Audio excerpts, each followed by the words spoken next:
Hey students, how are you all? Hope अभी तक आपको मैंने जो भी चैप्टर फर्स्ट में पढ़ाया वो सारा समझ में आया होगा।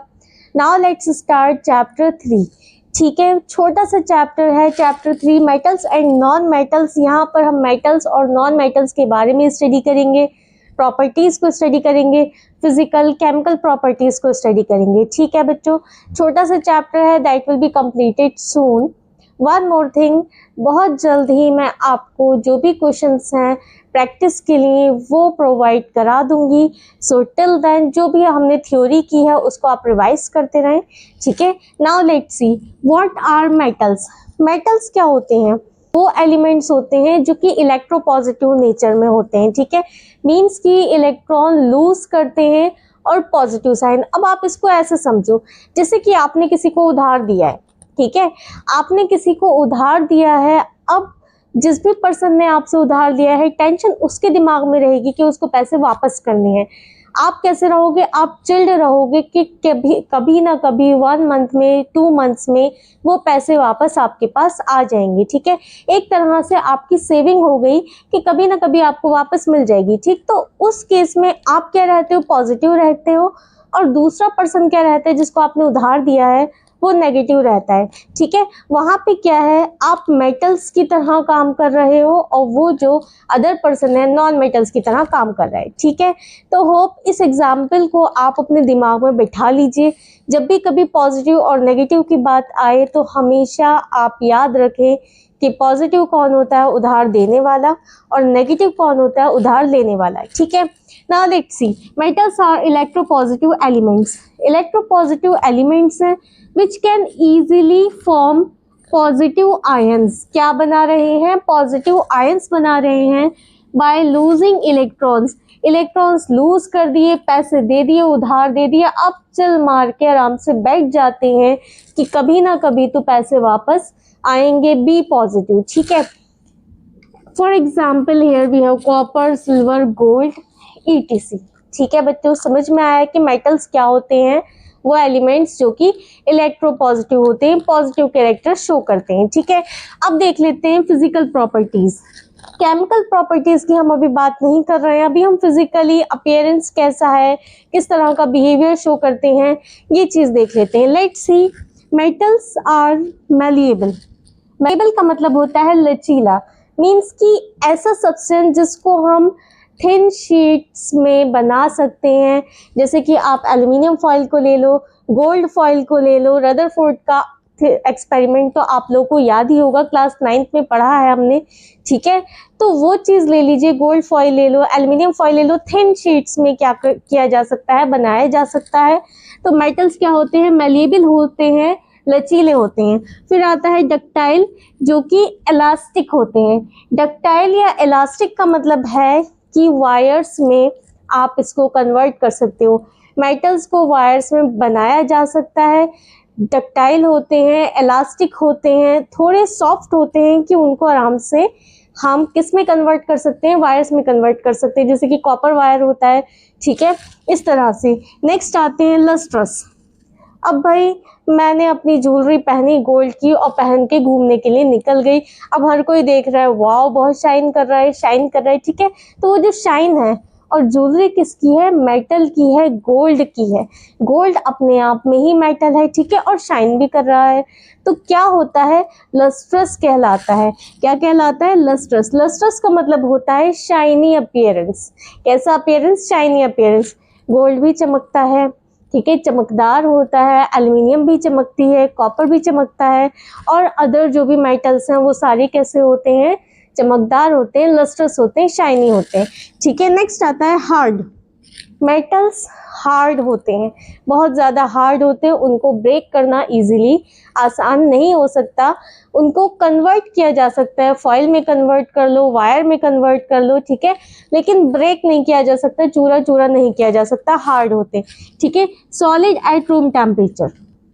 ओके बच्चों, कैसे होते हैं? अगर आपने गोल्ड को ऐसे ही रूम में छोड़ दिया है, रूम टेम्परेचर पे छोड़ दिया है, तो क्या वो मेल्ट हो जाएगा? Of course not. सॉलिड है, सॉलिड ही रहेगा, solid at room temperature, except mercury, यहाँ पे एक एक्सेप्शन आता है, mercury is also a metal, लेकिन रूम टेम्परेचर पे इकलौता मेटल ऐसा होता है मरकरी जो कि लिक्विड फॉर्म में होता है। अदरवाइज जितने भी मेटल्स हैं किस फॉर्म में होते हैं, सॉलिड फॉर्म में होते हैं। ठीक है, समझ में आया। मरकरी एक एक्सेप्शन की तरह काम करता है। अब यहाँ पे आपने जब चैप्टर 3 स्टार्ट कर ही दिया है तो मैं आपको बता दूं कि केमिस्ट्री में बहुत सारे एक्सेप्शंस आते हैं। आप जिस भी टर्म को पढ़ोगे वहाँ पे एक्सेप्शन आएंगे। कुल मिलाकर कह सकते हो कि अगर आपने 10 टर्म्स को स्टडी किया है तो उसमें से 5 में एक्सेप्शन है। ठीक है, कि इस केस में ऐसा भी हो सकता है, इस केस में ऐसा भी हो सकता है। आगे चल के आपको मिल सकता है कि कोई चीज़ मेटल है, कोई सब्सटेंस मेटल है और आप देखते हो कि बिहेवियर उसका नॉन मेटल की तरह है। ठीक है, या फिर नॉन मेटल है और बिहेव मेटल की तरह कर रहा है। ठीक है, so solid at room temperature, high MP and BP. MP BP Madhya Pradesh नहीं, ठीक है, क्या हो जाएगा, हाई मेल्टिंग पॉइंट और high boiling point. High melting point होते हैं, बहुत जल्दी से मेल्ट भी नहीं होते हैं, और हाई बॉइलिंग पॉइंट होता है। ठीक है, हायर डेंसिटी, डेंसिटी क्या होती है, हाई होती है। डेंसिटी का मतलब घनत्व। ठीक है, क्या होता है, मॉलिक्यूल्स टाइटली पैक्ड होते हैं, हाई डेंसिटी होती है। ठीक है, फिर आता है सोनोरस। स्कूल की बेल तो याद होगी ही आपको, टन करके आवाज़ आती है। ठीक है, बहुत देर तक घंटी हमारे दिमाग में बजती रहती है। ठीक है बच्चों, तो मेटल्स कैसे साउंड देते हैं, रिंगिंग साउंड देते हैं। ठीक है, सोनोरस होते हैं, रिंगिंग साउंड देते हैं। अगर आप किसी मेटल पे हिट करोगे तो उसके आवाज टन करके देर तक निकलती रहेगी। ठीक है, जैसे कि स्कूल बेल की आवाज़ निकलती थी। ठीक है, फिर आता है good conductors of heat and electricity. Copper wire को ही देख लीजिए, कॉपर इज अ मेटल। क्या होते हैं, गुड कंडक्टर्स होते हैं हीट और इलेक्ट्रिसिटी के। ठीक है, so these all are the physical properties of metals. मैंने आपसे कहा था आप इस चैप्टर में जैसे जैसे आगे बढ़ते जाओगे वैसे वैसे कुछ एक्सेप्शंस आपको देखने मिलेंगे। ठीक है, नॉन मेटल्स के बारे में हम स्टडी तो बाद में करेंगे, but there are some exceptions, पहले वो देख लेते हैं। एक्सेप्शंस इन फिजिकल प्रॉपर्टीज, ये एक्सेप्शंस आपको फिजिकल प्रॉपर्टीज में मिलेंगे। पहला क्या है, इलेक्ट्रिकल कंडक्टिविटी। ठीक है, मेटल्स तो गुड कंडक्टर होते ही हैं इलेक्ट्रिसिटी के, लेकिन नॉन मेटल्स बैड कंडक्टर होते हैं इलेक्ट्रिसिटी के। ठीक है, और हीट के। लेकिन यहाँ पर जो कार्बन है in the form of graphite, okay बच्चों, जो कार्बन है, carbon is a non metal. कैसा है, नॉन मेटल है, लेकिन ग्रेफाइट की फॉर्म में क्या करता है, इलेक्ट्रिसिटी को कंडक्ट करता है। So this is an exception case here. Next आता है लस्टर। लस्टर का मतलब चमकना, चमकदार होना। ठीक है, हमें पता है that metals are lustrous, metals lustrous होती हैं, नॉन मेटल्स उसके ऑपोजिट होते हैं, लस्ट्रस नहीं होते हैं, चमकदार नहीं होते हैं। लेकिन यहाँ पर जो आयोडीन और ग्रेफाइट है, आपकी जो पेंसिल होती है उसमें ग्रेफाइट होता है जो कि चमकदार होता है। ठीक है, तो यहाँ पे जो आयोडीन और ग्रेफाइट है, whether they are non-metals still they are lustrous, shiny appearance देते हैं, चमकदार होते हैं। There is an exception. Next, physical state.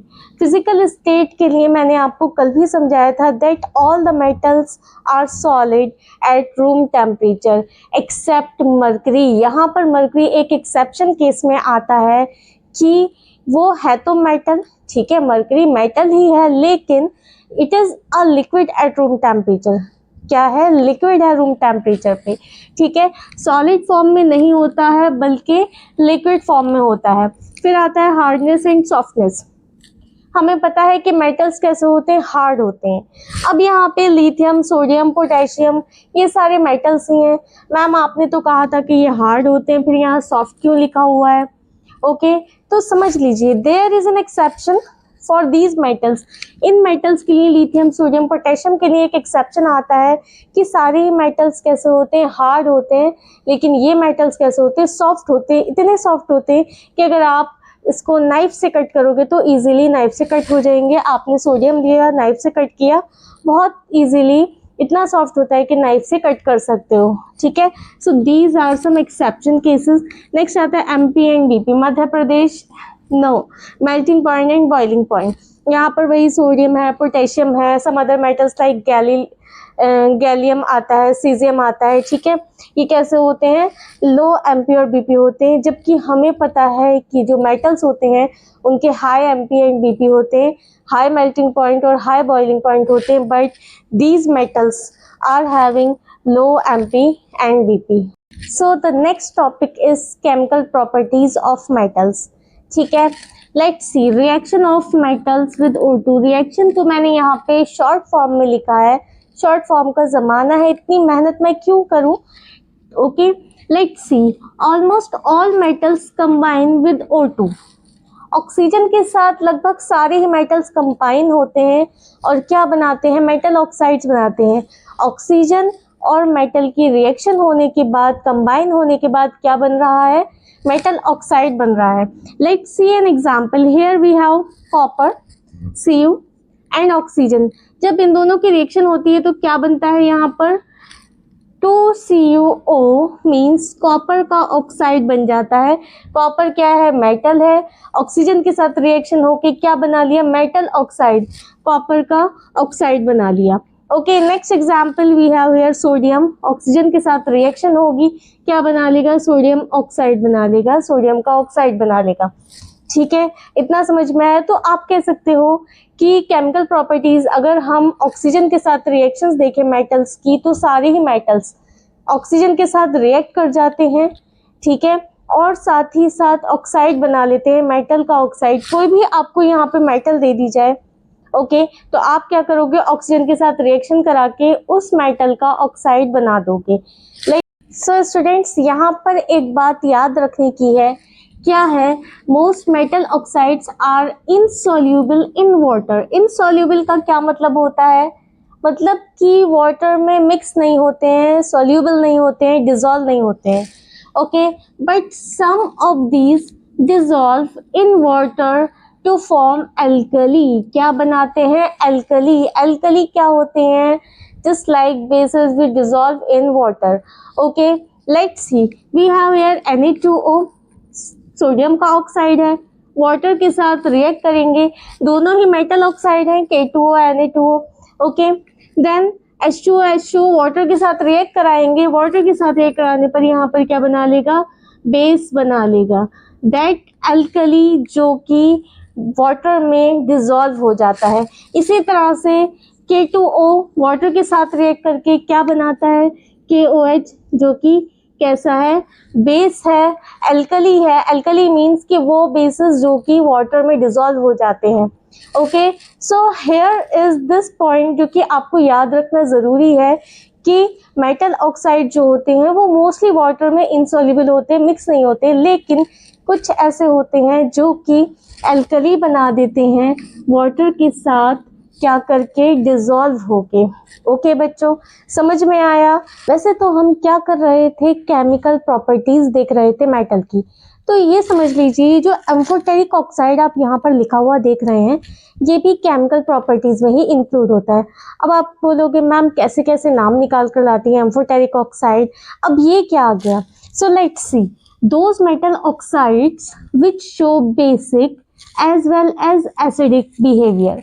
वो मेटल ऑक्साइड, इससे पहले हमने मेटल ऑक्साइड बनना देखा था, जब कोई मेटल ऑक्सीजन से रिएक्शन करता है तो मेटल ऑक्साइड बनाता है, ठीक है। लेकिन जब वही मेटल ऑक्साइड क्या करता है, एसिडिक और बेसिक दोनों का ही बिहेवियर शो करता है, is known as amphoteric oxides. इस तरह के मेटल ऑक्साइड्स क्या कहलाते हैं, एम्फोटेरिक ऑक्साइड्स कहलाते हैं। जैसे कि जिंक आ गया, एल्युमिनियम आ गया, ये मेटल्स क्या बनाते हैं, एम्फोटेरिक ऑक्साइड बनाते हैं। अब एग्जाम्पल भी देख लेते हैं। जिंक की NaOH के साथ सोडियम हाइड्रोक्साइड की रिएक्शन कराएंगे, ठीक है, तो क्या आ जाएगा, Na2ZnO2, सोडियम जिंकेट बना लेगा, और यहाँ पर भी सोडियम जिंकेट है, किस तरह बिहेव करेगा, एसिडिक और बेसिक दोनों का बिहेवियर शो करता है, और साथ ही साथ वाटर बनता है, ठीक है। नेक्स्ट आता है zinc oxide reaction with HCl, ठीक है, हाइड्रोजन क्लोराइड या फिर हाइड्रोक्लोरिक एसिड के साथ रिएक्ट कराएगा, ZnCl2 बना लेगा, ठीक है, जिंक क्लोराइड बना देगा, जो कि किस तरह बिहेव करेगा, एसिडिक और बेसिक दोनों बिहेवियर शो करता है। वाटर सभी में फॉर्म हो जाता है, जो भी मेटल ऑक्साइड्स रिएक्शन करके ऐसा कंपाउंड बनाते हैं जो कि एम्फोटेरिक होता है। ठीक है, नेक्स्ट आ गया एल्युमिनियम ऑक्साइड। HCl से रिएक्शन कराएगा, एल्युमिनियम क्लोराइड बनाएगा और साथ ही साथ वाटर बनता है, जो कि यहाँ पर जो ये कंपाउंड है कैसा है, एम्फोटेरिक ऑक्साइड है। लास्ट रिएक्शन देख लेते हैं, Al2O3 NaOH के साथ रिएक्ट कराता है, क्या आ गया, सोडियम एल्यूमिनेट, NaAlO2 क्या बन जाता है, सोडियम एल्यूमिनेट बन जाता है, जो कि वाटर साथ में रिलीज करता है और किस तरह से बिहेव करता है, एम्फोटेरिक ऑक्साइड की तरह।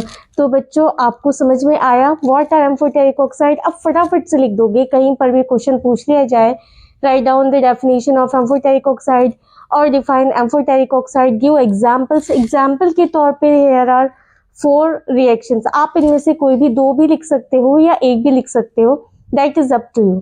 ठीक है, so what are amphoteric oxides, वो मेटल ऑक्साइड्स जो कि एसिडिक और बेसिक दोनों तरह की प्रॉपर्टीज, दोनों का ही बिहेवियर शो करते हैं। ठीक है बच्चों, ये आपका आता है केमिकल प्रॉपर्टीज में। You can take a screenshot of this और आप इसको आराम से लिख सकते हैं। Okay, so let's see the next topic. Okay, so before moving forward let's see one thing about sodium and potassium. अगर हम बात सोडियम एंड पोटेशियम की करते हैं तो ये दोनों ही हमें पता है कि हाईली रिएक्टिव मेटल्स हैं। ठीक है, और बहुत सॉफ्ट भी होते हैं, इवन इतने रिएक्टिव होते हैं कि अगर आप इनको एयर में रख दोगे ऐसे ही तो ऑक्सीजन से बहुत तेजी के साथ रिएक्ट कर जाते हैं। ठीक है, इसलिए अब इन मेटल्स को हम रखें कैसे, स्टोर कैसे करें। इन मेटल्स को कैसे स्टोर किया जाता है, केरोसिन में स्टोर किया जाता है। ठीक है, कैसे स्टोर किया जाता है, केरोसिन में स्टोर किया जाता है, जिससे कि ये डायरेक्टली ऑक्सीजन के कांटेक्ट में नहीं आता है और रिएक्शन नहीं कर पाते हैं।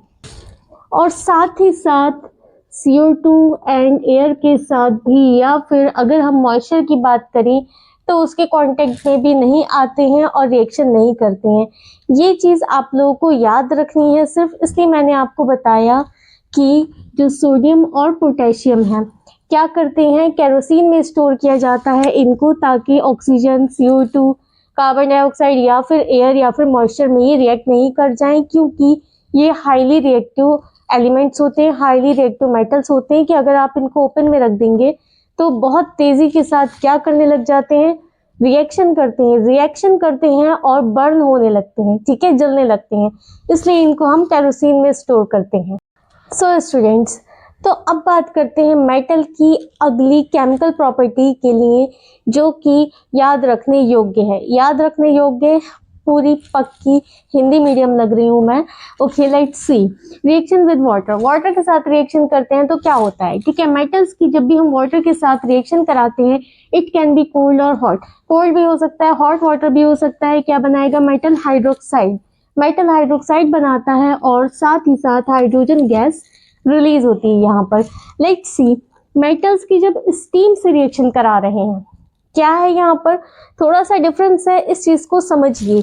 यहाँ पर वाटर से रिएक्शन हो रही है, पूरा पानी भर के, बकेट भर के, हाँ थोड़ा सा वाटर जितना नीडेड है उतना वाटर हमने क्या कर लिया, ले लिया। इट कैन बी हॉट और cold.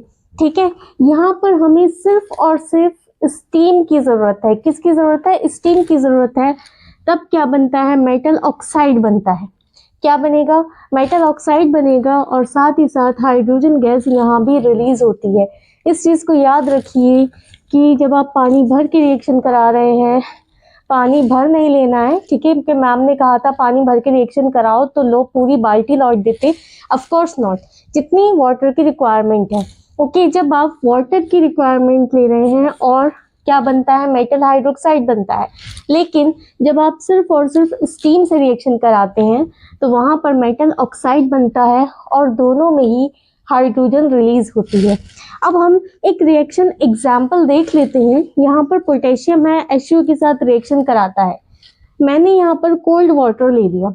It can be hot और कोल्ड। जब ये कोल्ड वाटर के साथ रिएक्शन कराएगा तो क्या बनता है, मेटल का हाइड्रोक्साइड पोटेशियम हाइड्रोक्साइड बना लेगा, साथ ही साथ H2 गैस रिलीज होगी और हीट भी प्रोड्यूस होगी।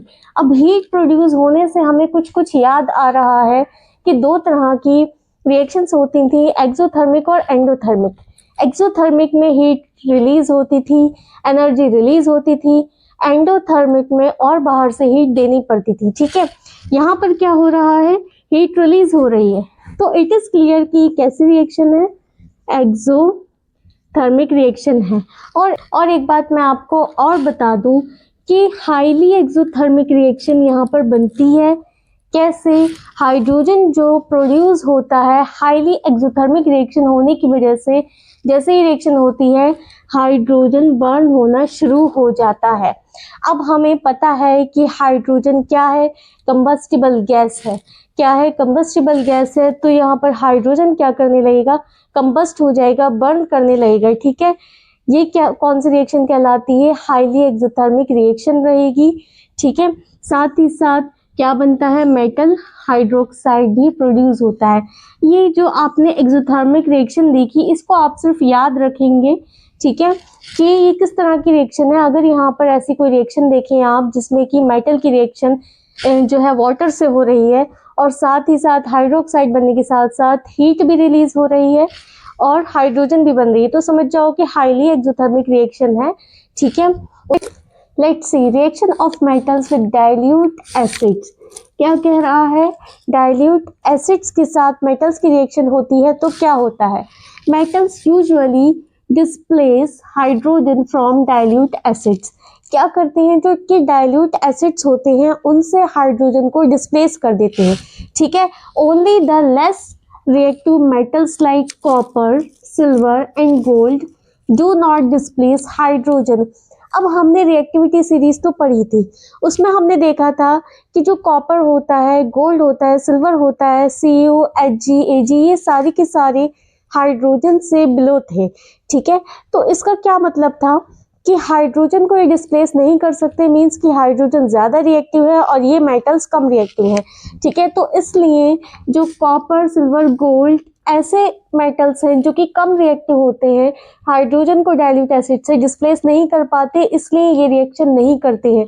लेकिन रेस्ट ऑफ द मेटल्स क्या करते हैं, यहाँ पर हाइड्रोजन को जो भी एसिड होता है उससे डिस्प्लेस कर देते हैं। ठीक है, अब यहाँ पे Zn को एग्जाम्पल लेके चलते हैं। ठीक है, Zn HCl के साथ जब रिएक्शन करेगा, यहाँ से Cl के साथ जाकर मिल जाएगा और हाइड्रोजन को क्या कर देगा, सेपरेट कर देगा, जिंक क्लोराइड बना लेगा। ठीक है, इसी तरह से Zn की रिएक्शन यहाँ पे SO4 के साथ कराएंगे, क्या होगा, SO4 के साथ जाकर मिल जाएगा और H2 को क्या कर देगा, सेपरेट कर देगा। ठीक है, डिस्प्लेस कर देगा। इसी तरह से HNO3 के साथ रिएक्शन कराते हैं, NO3 के साथ जाकर मिल जाएगा और साथ ही साथ हाइड्रोजन को क्या कर देगा, सेपरेट कर देगा, अलग कर देगा। It can be in water form. ठीक है, आया समझ में। तो यहाँ पे क्या करते हैं, जो भी मेटल्स जब भी डाइल्यूट एसिड्स के साथ रिएक्शन करते हैं तो हाइड्रोजन को डिस्प्लेस कर देते हैं, उसकी जगह से हटा देते हैं। ठीक है, डाइल्यूट एसिड से बाहर कर देते हैं। और जो मेटल्स हाइड्रोजन से लेस रिएक्टिव हैं, जैसे कि कॉपर, सिल्वर, गोल्ड है, और भी और मेटल्स जो कि हाइड्रोजन से लेस रिएक्टिव होते हैं, वो हाइड्रोजन को एसिड से नहीं हटा सकते। ठीक है, क्या करूं ये गोल्ड और प्लैटिनम को कैसे डिसॉल्व करूं। सब लोग सोच रहे होंगे आज मैम को क्या हो गया, गोल्ड और प्लैटिनम कहाँ से बीच में आ गया। तो बच्चों, टुडे योर केमिस्ट्री वाली ma'am has bring new topic aqua regia. अब आप बोलोगे कैसे कैसे नाम निकाल कर लाती हैं, कभी एम्फोटेरिक, अब एक्वा रीजिया, अब ये क्या है। So there are some metals जो कि डिजॉल्व नहीं होते हैं ईजिली, उनके लिए हम कुछ ऐसा लिक्विड प्रिपेयर करते हैं, ऐसा कंपाउंड प्रिपेयर करते हैं जो कि उन मेटल्स को डिजॉल्व कर सकें। उसी में से एक है aqua regia. Let's see, aqua regia is a freshly prepared mixture of 1 part of concentrated nitric acid। क्या लिया हमने यहाँ पर, 1 part लिया concentrated nitric acid का and 3 parts of hydrochloric acid, दोनों ही कंसंट्रेशन की फॉर्म में होंगे, कंसंट्रेटेड होंगे, ठीक है। जो नाइट्रिक एसिड है HNO3 है 1 पार्ट लेते हैं और हाइड्रोक्लोरिक एसिड HCl का 3 पार्ट्स लेते हैं, ठीक है। और इसका दोनों का 1:3 रेशियो में कंबाइंड मिक्सचर बना लेते हैं, जो क्या काम करता है, गोल्ड और प्लैटिनम जैसे मेटल्स को डिसॉल्व करने का काम करता है, ठीक है। Aqua regia highly corrosive fuming liquid, highly corrosive fuming liquid होता है ये, जो कि किसी भी मेटल को बहुत आसानी से डिसॉल्व कर सकता है। अब एक चीज़ और आप लोग याद रखिए कि अगर मैं यहाँ पर सिर्फ और सिर्फ कंसंट्रेटेड HNO3 ले लूँ और मैं कहूँ कि नहीं मैं तो इसी से गोल्ड को डिसॉल्व करके दिखाऊंगी, of course it can not be possible. और या मैं ये कहूँ कि कंसंट्रेटेड HCl ले लेते हैं, यही इतना काम कर देगा, ये भी एसिड है, ठीक है, ये भी एसिड ही है। जब दोनों ही एसिड्स हैं, ठीक है, तो दोनों ही किसी भी सब्सटेंस को डिसॉल्व करने का काम कर सकते हैं सेपरेटली, लेकिन ऐसा नहीं होता है। मेटल्स जो होती हैं वो हार्ड होती हैं, जो कि हम ऑलरेडी स्टडी कर चुके हैं मेटल्स की फिजिकल प्रॉपर्टीज़ में, ठीक है। इसलिए इन दोनों का रेशियो 1:3 रेशियो ले लिया जाता है, मिक्स करके जो ये कंपाउंड बनाते हैं वो इस तरह के मेटल्स को क्या कर देते हैं, आसानी से डिसॉल्व कर लेते हैं, ठीक है बच्चों। समझ में आया आप लोगों को इतना? Reaction of metals with salt solution, ठीक है। मेटल की केमिकल प्रॉपर्टीज में लास्ट है, लास्ट टॉपिक है, ठीक है बच्चों।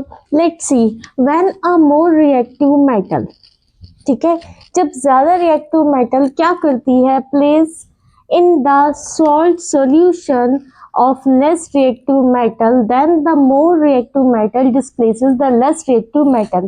मैम ये तो कुछ सुना सुना सा लग रहा है, more reactive metal displaces less reactive metal, ये तो हम शायद पढ़ चुके हैं, बिल्कुल पढ़ चुके हैं, ठीक है। क्या कह रहा है कि जो more reactive metal है, ठीक है, क्या करता है, लेस रिएक्टिव मेटल को डिस्प्लेस कर देता है उसके अपने सॉल्ट सॉल्यूशन से। डिस्प्लेसमेंट रिएक्शन में भी हमने पढ़ा है, और कुछ कुछ थोड़ा याद आ रहा है, कबूतर ने कहा कुछ समथिंग लाइक दैट आपने बताया था। जी हाँ बिल्कुल, it is dependent on reactivity series. देख लेते हैं, we have Zn a metal here, यहाँ पर दूसरा मेटल है जो कि सॉल्यूशन में है अपनी CuSO4 कॉपर सल्फेट। अब क्या करता है, Zn यहाँ से आता है, इसको यहाँ से हटाता है, इसकी प्लेस ले लेता है, और जो Cu है कॉपर है बेचारा अलग हो जाता है, ठीक है। तो Zn is the more reactive metal, क्या है, मोर रिएक्टिव मेटल है, और Cu कैसा है, लेस रिएक्टिव मेटल है। Zn कैसा है, मोर रिएक्टिव है, Cu लेस रिएक्टिव मेटल है। अब थोड़ा सा कुछ रिमाइंड कर देते हैं, क्या था, कबूतर ने कहा मुगले आलम जिंदगी फटी पुरानी हो चुकी होगी आज भी, राइट, याद आया। तो यहाँ पर क्या था, वी हैड रिएक्टिविटी सीरीज जो कि हम ऑलरेडी पढ़ चुके हैं। ये हमें पता है कि जो ज़्यादा रिएक्टिव मेटल है वो अपने से कम रिएक्टिव मेटल को क्या कर सकती है, डिस्प्लेस कर सकती है। तो ऐसा ही होता है जब मेटल सॉल्ट सॉल्यूशंस के साथ रिएक्शन करते हैं। आप इसको बहुत आसानी से याद रख सकते हो, रिएक्टिविटी सीरीज भी वही है, डिस्प्लेसमेंट रिएक्शन भी वही है, और ये प्रॉपर्टी भी वही है, ठीक है। आपने डिस्प्लेसमेंट रिएक्शन याद कर ली, ये प्रॉपर्टी याद कर ली, लगभग सेम ही है, ठीक है। तो क्या होता है, जब भी कभी कोई ऐसी मेटल होती है जिसमें मेटल सॉल्ट होता है, ठीक है, सॉल्ट सॉल्यूशन गिवन होता है, तो वहाँ पर more reactive metal less reactive metal को उसके खुद के सॉल्यूशन से डिस्प्लेस कर देती है और यहाँ पर अपना सॉल्यूशन बना लेती है। This is just dependent on the reactivity series. Reactivity series पे ही डिपेंड करता है ये कि कौन सा मेटल मोर रिएक्टिव है और कौन सा लेस रिएक्टिव है। तो स्टूडेंट्स यहाँ पे आपकी केमिकल प्रॉपर्टीज कंप्लीट होती है मेटल की। So now we have seen what are metals, we have seen the physical properties of metal, we have seen the chemical properties of metal. Metal के लिए आपका इतना ही कवर करना काफ़ी होगा, बाकी आप प्रैक्टिस करते जाओगे। जो भी रिएक्शंस हो रही हैं, जो भी केमिकल प्रॉपर्टीज़ हैं, याद रखिएगा कि एसिड्स के साथ कैसे रिएक्ट करता है, ऑक्सीजन के साथ कैसे रिएक्ट करता है, या फिर सॉल्ट सॉल्यूशन के साथ कैसे रिएक्ट करते हैं, ठीक है। From the next video we will see what are non metals. Non metals के बारे में स्टडी करेंगे, उनकी फिजिकल प्रॉपर्टीज़ के बारे में स्टडी करेंगे और केमिकल प्रॉपर्टीज़ के बारे में स्टडी करेंगे। Okay, till then just do subscribe my channel, share and like my videos. Thank you.